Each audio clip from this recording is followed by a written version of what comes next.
Students, तो अपने जो है सीरीज़ का नेक्स्ट क्वेश्चन हमारे पास है। टॉपिक वही पुराना, some basic concept of chemistry, JEE Mains 2025 April edition. बेटा आवाज़ थोड़ी सी ख़राब लगेगी क्योंकि जो है तबीयत 2 दिन से नासाज है, जिसकी वजह से कल क्वेश्चन भी नहीं दे पाए थे। तो आज अपना क्वेश्चन स्टार्ट करते हैं। करा है mass of magnesium required to produce 220 ml of hydrogen gas at STP on reaction with excess of dilute HCl।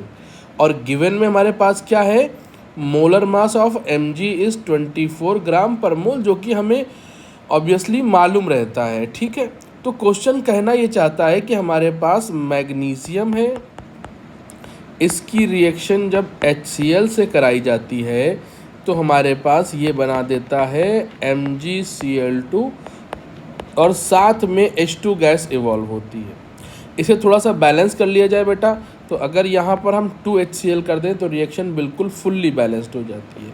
अब क्वेश्चन में वो हाइड्रोजन का वॉल्यूम देता है, H2 का वॉल्यूम देता है, वो भी 220 ml और STP पर देता है। किस पे देता है बेटा? STP पर देता है। क्लियर है नहीं क्लियर है? और हमसे मैग्नीशियम का मास पूछता है, ठीक है ना।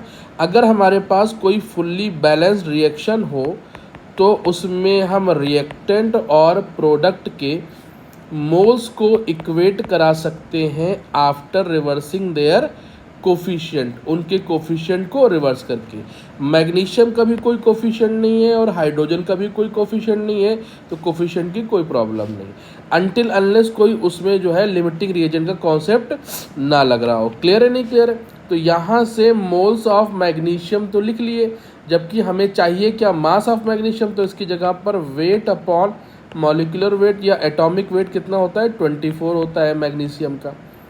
और यहाँ पर हाइड्रोजन का उसने वॉल्यूम दिया है तो VSTP अपॉन 22.4 लीटर कर देंगे। तो यहाँ से W जब निकालेंगे तो VSTP उसने 200 ml दे रखा है, तो 200 इंटू में 10⁻³ करके उसे लीटर बना लेंगे, क्योंकि नीचे अब 22.4 लीटर में है, और इंटू में 24 कर देंगे। ठीक बात है बेटा। जब इसको आप फुल्ली कैलकुलेट कर लीजिएगा, ये 220 है, ये बेटा कितना है, 220 ml है, सॉरी ये 220 ml था। ठीक बात है।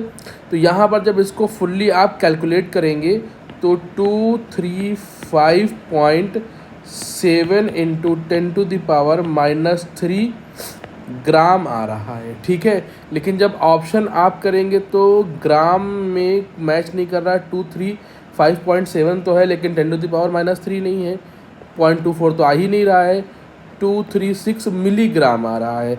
तो अगर इसी को आप मिलीग्राम में कन्वर्ट करोगे तो ये आ जाएगा 235.7 मिलीग्राम आ जाएगा।